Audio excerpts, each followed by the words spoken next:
Satu cara berkempen yang digunakan oleh PAS dan PN yang cukup berkesan ialah menuduh kerajaan persekutuan menganaktirikan mereka.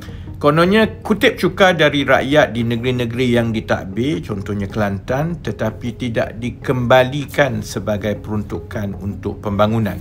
Teruknya kerajaan persekutuan sehinggakan ahli Parlimen Pasir Putih mencabar agar PAS dibenarkan kutip sendiri cukai Kelantan yang kini dibayar kepada kerajaan persekutuan. Sebab itu saya berani cabar.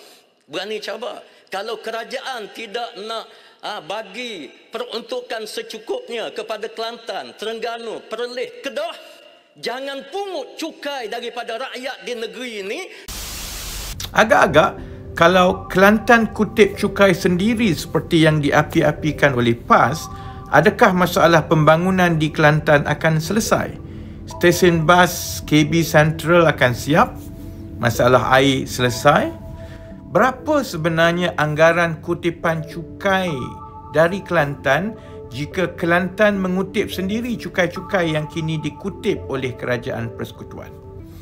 Cukai-cukai yang dikutip oleh kerajaan persekutuan adalah berbentuk cukai-cukai perniagaan dan pendapatan individu atau cukai jualan yang berkait dengan kerancakan perniagaan.